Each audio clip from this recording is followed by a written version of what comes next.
एक मिनट। नमस्ते दोस्तों। तो आपको मेरा नाम तो मालूम हो ही गया होगा अब तक। हाँ, वही संदीप मील। आज मैं मंटो की एक कहानी बर्मी लड़की सुनाऊंगा। ज्ञान की शूटिंग थी, इसलिए किफायत जल्दी सो गया।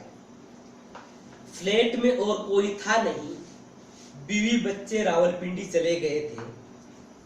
हमसायों में उसे कोई दिलचस्पी नहीं थी। यूं भी बंबई में लोगों को अपने हमसायों से कोई सरोकार नहीं होता। किफायत ने ब्रांडी के 4 पैक पिए, खाना खाया, नौकरों को नीचे बाजार में सोने के लिए भेजा और दरवाजा बंद करके सो गया। सुबह 5 बजे के करीब उसके खुमार आलूद कानों को धक की आवाज सुनाई दी। उसने आंखें खोली।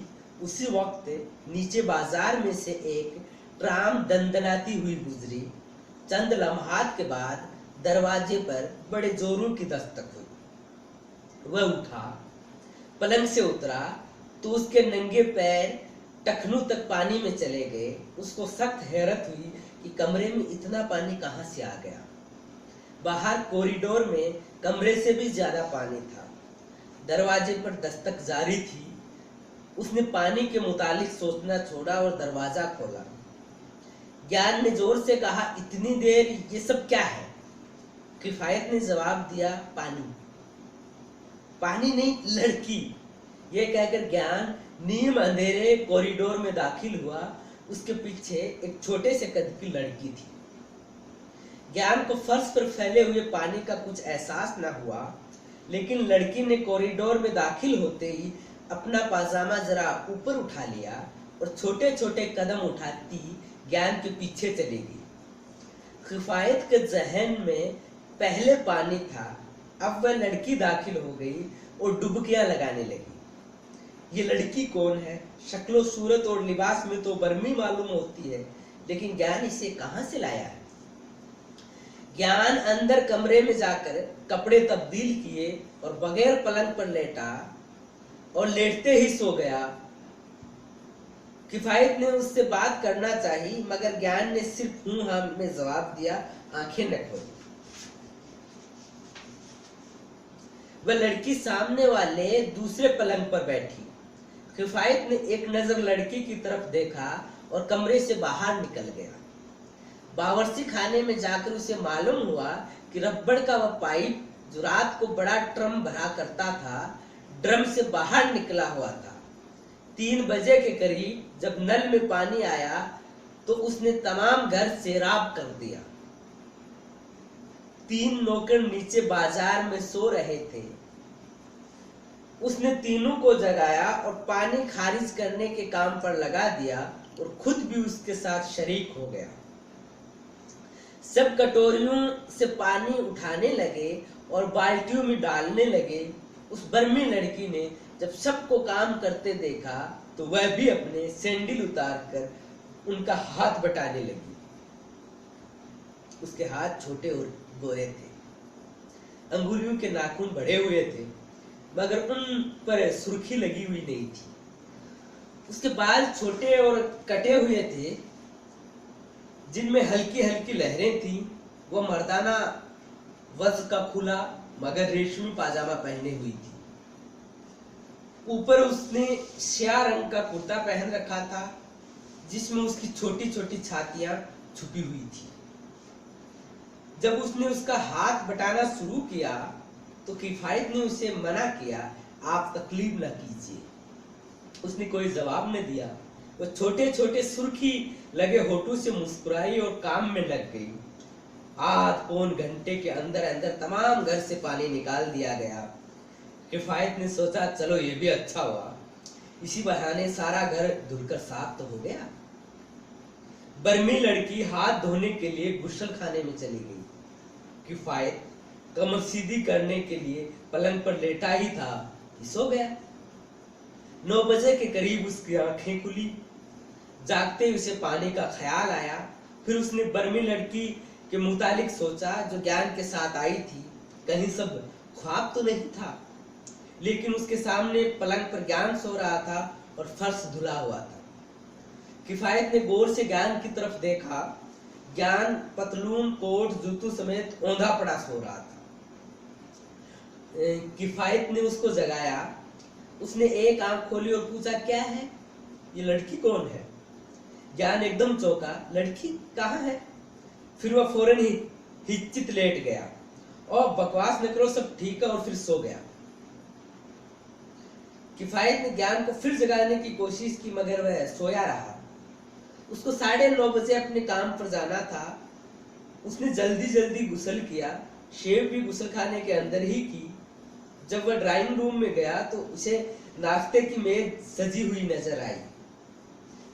सुबह नाश्ते में उसके यहाँ आमतौर पर बहुत ही मुख्तसर चीजें होती थी। 2 उबले हुए अंडे, 2 टोस्ट, मक्खन और चाय। मगर उस दिन मेज रंगीन थी। उसने गौर से देखा, छिले हुए अंडे अजीबोगरीब अंदाज में कटे हुए थे कि फूल मालूम हो रहे थे। सलाद मौजूद था, बड़ी खूबसूरती से प्लेट में सजा हुआ था। तोसू पर मीनाकारी की हुई थी। वह चकरा गया। फिर वह बावर्ची खाने में गया। वह बर्मी लड़की चौकी पर बैठी, सामने अंगीठी रख के कुछ कह रही थी और तीनों नौकर उसके इर्द गिर्द बैठे हंस रहे थे। किफायत को देखकर वह उठ खड़े हुए। बर्मी लड़की ने आंखें घुमाकर उसकी तरफ देखा और मुस्कुरा दी। उसने बर्मी लड़की से बात करना चाहिए, लेकिन वह कैसे बात करता, क्या बात करता, वह उसे जानता तक नहीं था। उसने अपने एक नौकर से सिर्फ इतना पूछा, आज नाश्ता किसने तैयार किया है बशीर? बशीर ने बर्मी लड़की की तरफ इशारा किया, बाई जी ने। बर्मी लड़की मुस्कुरा रही थी। उसने जल्दी जल्दी बांका सजीला नाश्ता खाया और कपड़े पहनकर अपने दफ्तर रवाना हो गया। शाम को जब वह घर वापस आया तो उसने देखा वह बर्मी लड़की उसके स्लीपिंग सूट का बचा हुआ इकलौता पाजामा पहने हुए अपना कुर्ता इस्त्री कर रही है। वो पीछे हट गया कि बर्मी लड़की सिर्फ पाजामा पहने हुई थी। आ जाइए। बर्मी लड़की का लहजा बड़ा साफ सुथरा था। जब वह कमरे में दाखिल हुआ तो बर्मी लड़की ने अपने छोटे छोटे होठों पर मुस्कुराहट पैदा करके उसको सलाम किया। उसकी मौजूदगी में बर्मी लड़की ने कोई हिजाब महसूस नहीं किया। वह बड़े सुकून से अपना स्याह कुर्ता इस्त्री करती रही। उसने देखा कि बर्मी लड़की की छोटी छोटी गोल छातियों के दरमियाने हिस्से में इस्त्री की तपिश के बायस पसीने की नन्ही नन्ही बूंदें जमा हो गई है।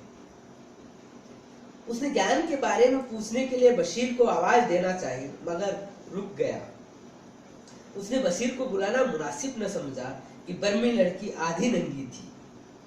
उसने हेट उतारकर एक तरफ रख दिया और थोड़ी देर तक बर्मी लड़की की नीम उरियानी देखता रहा। उसने खुद में कोई हैजान महसूस न किया। बर्मी लड़की का बदन बेदाग था, जिल्द निहायत ही मुलायम थी कि निगाहें फिसल फिसल जाती थी। जब कुर्ता इस्त्री हो गया तो बर्मी लड़की ने स्विच ऑफ कर दिया।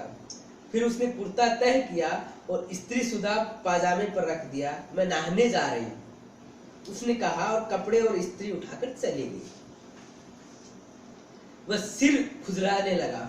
कौन है ये लड़की? उसके दिमाग में बड़ी खुदबुद हो रही थी। वह उस लड़की के मुतालिक सोचता तो सारा वाकया उसकी आंखों के सामने आ जाता। दस्तक सुनकर रात को उसका उठना, कमरे में पानी ही पानी होना, उसका दरवाजा खोलना और ज्ञान को जवाब देना। पानी, ज्ञान का कहना पानी नहीं, लड़की, और एक नन्ही सी गुड़िया का छम से अंदर आ जाना। उसने दिल में कहा, हटाओ ना ये सब, ज्ञान आएगा तो सब कुछ मालूम हो जाएगा। वैसे लोंडिया है दिलचस्प, इतनी छोटी है कि जी चाहता है जेब में रख लो। चलो ब्रांडी पीते हैं। बशीर ने गिलास, ब्रांडी और बर्फ वगैरह सब कुछ मुलाकाती कमरे में रख दिया तो उसने कपड़े बदले और पीना शुरू कर दिया। उसने पहला पैक खत्म किया तो उसे गुस्ल खाने का दरवाजा खुलने की चूं सुनाई दी। दूसरा पैक बनाकर वह इंतजार करने लगा। उसे उम्मीद थी कि वह बर्मी लड़की उस मुलाकाती कमरे में जरूर आएगी। उसके मुकर्रा 4 पैक खत्म हो गए, मगर वह न आई। ज्ञान भी न आया। वह झुंझला गया। उसने बेडरूम में जाकर देखा, बर्मी लड़की इस्त्री किए हुए कपड़े पहने अपनी गोल गोल छोटी छोटी छातियों पर हाथ रखे बड़े इत्मीनान से सो रही थी। पास ही मेज पर उसके अपने स्लीपिंग सूट का बचा हुआ इकलौता पाजामा बड़ी अच्छी तरह तय किया हुआ रखा था। उसने वापस मुलाकाती कमरे में आकर ब्रांडी का डबल पैक गिलास में डाला और एक ही घूंट में नीठी चढ़ा गया। थोड़ी देर के बाद उसका सिर घूमने लगा। उसने बर्मी लड़की के मुतालिक सोचने की कोशिश की। उसने महसूस किया कि बर्मी लड़की कटोरी में पानी भर भर के उसके दिमाग में डाल रही है। खाना खाए बगैर वह सोफे पर लेट गया और बर्मी लड़की के मुतालिक कुछ सोचने की कोशिश करते हुए सो गया। सुबह हुई तो उसने देखा कि वो मुलाकाती कमरे में सोफे की बजाय अंदर बेडरूम में अपने पलंग पर है। उसने अपने हाफिजे पर जोर दिया, मैं रात को कब यहाँ आया? क्या मैंने खाना खाया था? उसे कोई जवाब न मिल सका। सामने वाला पलंग खाली था। उसने जोर से बशीर को आवाज दी। बशीर भागा भागा अंदर आया। उसने पूछा, ज्ञान साहब कहाँ है? जी वह रात को नहीं आए, बशीर ने जवाब दिया। क्यों? मालूम नहीं साहब। वो बाई जी कहाँ है? मछली तल रही है। उसके दिमाग में मछलियां तली जाने लगी। वह उठकर बावर्ची खाने में गया। बर्मी लड़की चौकी पर बैठी सामने अंगीठी रखे मछली तल रही थी। उसको देखकर बर्मी लड़की के होठों पर एक छोटी सी मुस्कुराहट पैदा हुई और उसने हाथ उठाकर उसे सलाम किया और फिर अपने काम में मशगूल हो गई। उसने देखा कि नौकर बेहद मसरूर थे और बड़ी मुस्तैदी से बर्मी लड़की का हाथ बटा रहे थे। उसने बशीर से कहा, इधर आओ बशीर, अपनी तनख्वाह ले लो, मैं कल दोपहर से कुछ रुपए ले आया था। बशीर को कुछ दिनों की छुट्टी पर अपने मुल्क जाना था। वह कई दिनों से कह रहा था कि उसकी वालिदा बीमार है, घर से कई खत आ चुके हैं, उसे तनख्वाह दे दी जाए। बशीर ने तनख्वाह संभाल ली तो उसने कहा, 9 बजे गाड़ी जाती है, उसी से चले जाओ। जी अच्छा, बशीर ने जवाब दिया। नाश्ता बेहद लजीज था, खास तौर पर मछली के टुकड़े। नाश्ता शुरू करने से पहले उसने बशीर के जरिए बर्मी लड़की को बुलवाया था, मगर वह नहीं आई थी। बशीर ने कहा था, जी वह कहती है वह बाद में नाश्ता करेंगी। किफायत की माली हालत बहुत पतली थी, ज्ञान भी आसूदा हाल नहीं था। दोनों इधर उधर से पकड़कर गुजारा कर रहे थे। ब्रांडी का बंदोबस्त ज्ञान कर देता था, बाकी खाने पीने का सिलसिला भी किसी न किसी तरह चल ही रहा था। जिस फिल्म कंपनी में ज्ञान काम कर रहा था उस कंपनी का दिवाला निकलने के करीब था, मगर ज्ञान को यकीन था कि कोई मोजीजा जरूर रहनुमा होगा और कंपनी संभल जाएगी। शूटिंग हो रही थी, गालिबन इसलिए ज्ञान रात को न आ सका था। नाश्ता करने के बाद उसने झांक कर बावर्ची खाने में देखा। बर्मी लड़की काम में मशगूल थी। तीनों मुलाजिम हंस हंस कर बर्मी लड़की से बातें कर रहे थे। उसने बशीर से कहा, मछली बहुत अच्छी थी। बर्मी लड़की ने मुड़कर देखा, उसके होठों पर छोटी सी मुस्कुराहट थी। वह दफ्तर चला गया। उसको उम्मीद थी कि कुछ रुपयों का बंदोबस्त जरूर हो जाएगा, लेकिन वह शाम को खाली जेब वापस आया।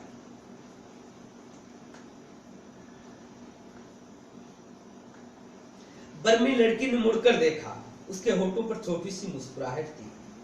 वह दफ्तर चला गया। उसको उम्मीद थी कि कुछ रुपयों का बंदोबस्त जरूर हो जाएगा, लेकिन वह शाम को खाली जेब वापस आया।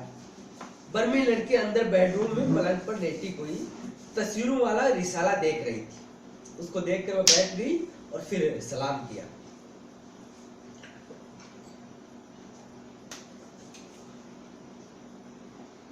दोपहर को आए थे और खाना खाकर चले गए। फिर अभी शाम को आए थे चंद मिनटों के लिए। ये कहकर बर्मी लड़की ने एक तरफ हटकर तकिया उठाया और कागज में लिपटी हुई बोतल उठाई। ये दे गए थे आपके लिए। जब मैंने ये पूछा ज्ञान साहब आए थे, तब बर्मी लड़की ने कहा। उसने बोतल थाम ली। कागज पर ज्ञान की तहरीर में चंद अल्फाज मौजूद थे, कमबख्त ये चीज किसी न किसी तरह मिल ही जाती है, लेकिन पैसा नहीं मिलता, बहरहाल ऐश करो। उसने बोतल पर लिपटा हुआ कागज अलग किया। ब्रांडी की बोतल थी।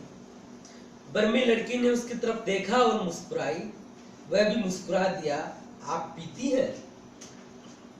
बर्मी लड़की ने जोर से अपना सिर हिलाया। नहीं। उसने नजर भरकर बर्मी लड़की को देखा और सोचा, क्या छोटी सी नन्ही मुन्नी गुड़िया है उसका जी चाहा कि बर्मी लड़की उसके साथ बैठे बातें करे। उसने कहा, आइए उधर कमरे में बैठते हैं। नहीं, मैं कपड़े धोऊंगी। इस वक्त अच्छा होता है।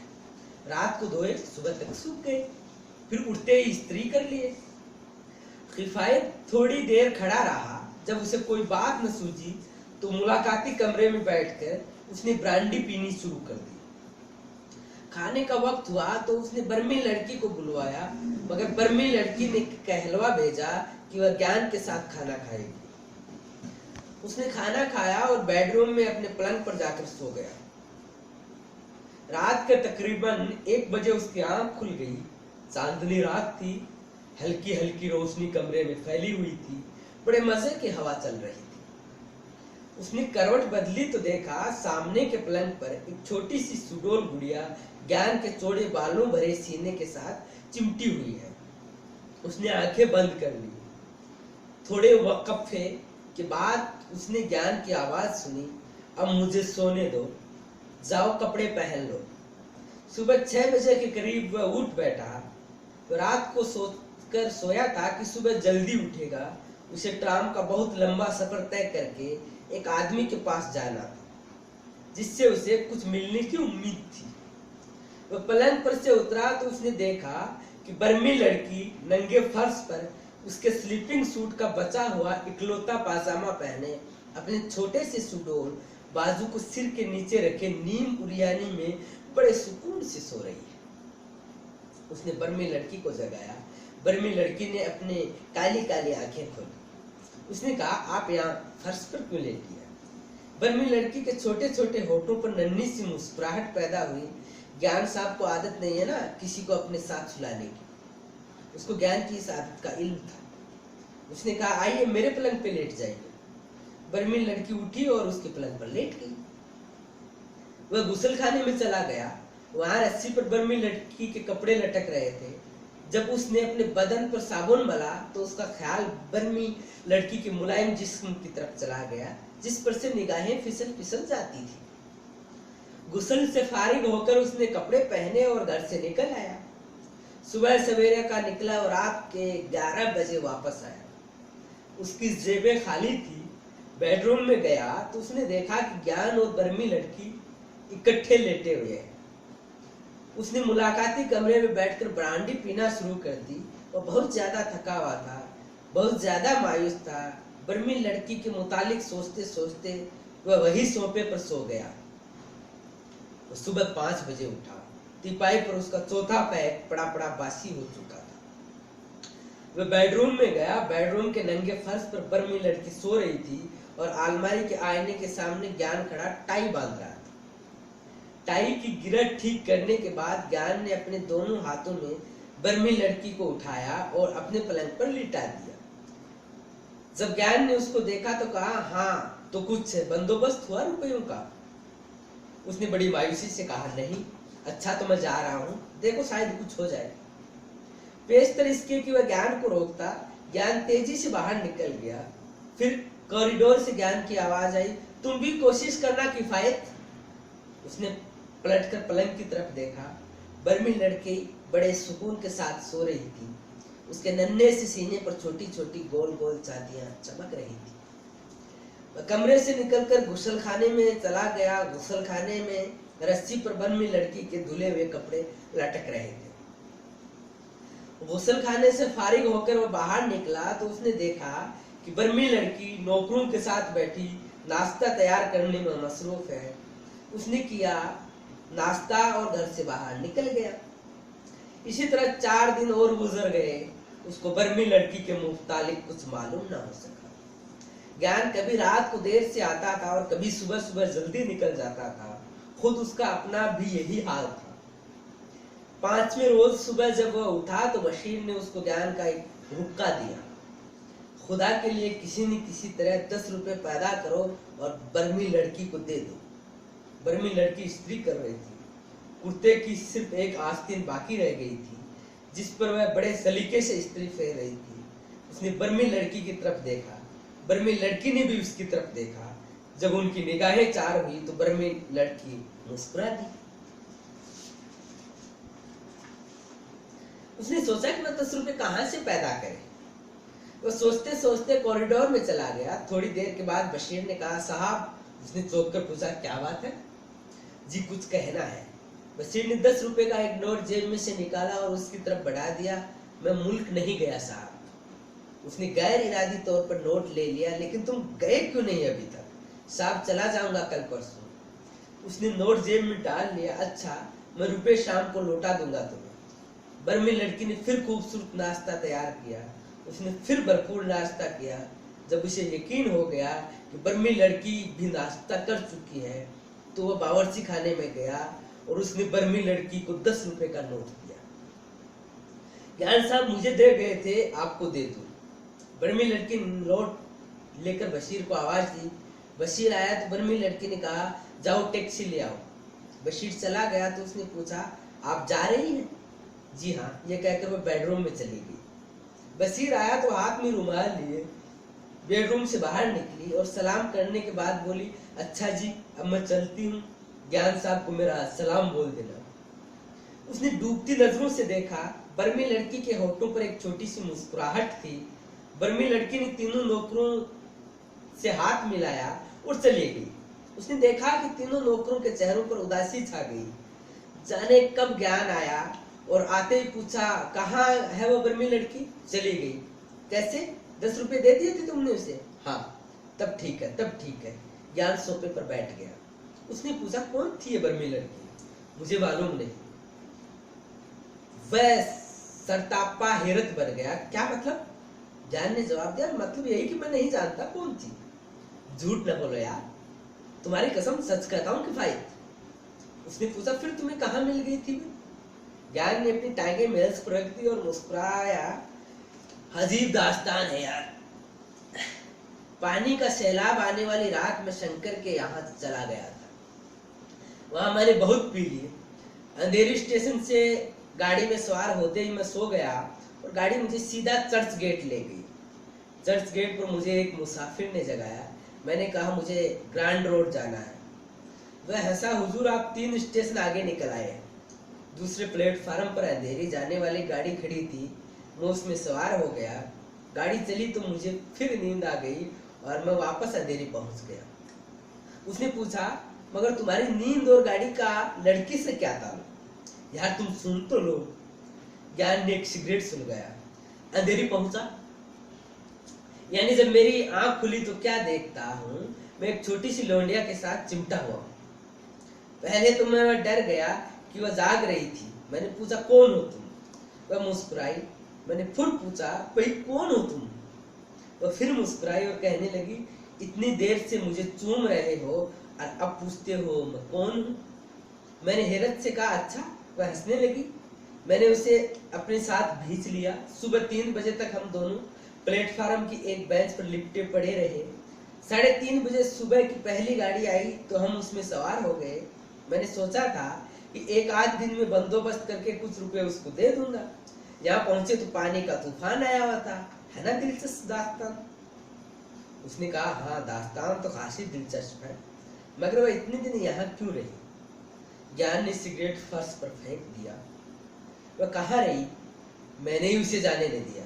मेरे पास कुछ था ही नहीं जो उसे देता और चलता करता। बस दिन गुजरते गए। वह बेहद शर्मिंदा था। कल रात मैंने उसे साफ साफ कहा, देखो दिन बढ़ते जा रहे हैं, तुम अपना एड्रेस मुझे दो, मैं तुम्हारा हक तुम्हें पहुंचा दूंगा। आजकल मेरा हाल बहुत पतला है। उसने बड़े जब्त के साथ पूछा। तुम्हारी बात सुनकर उसने क्या कहा? ज्ञान ने अपने सिर को जुम्बिश दी। कुछ अजीब लड़की थी। कहने लगी, क्या कहते हो? मैंने तुमसे कुछ मांगा है? हाँ, मुझे 10 रुपए जरूर दे देना। मेरा घर यहाँ से बहुत दूर है। मैं टैक्सी में जाऊंगी। मेरे पास एक पैसा भी नहीं है। उसने बड़ी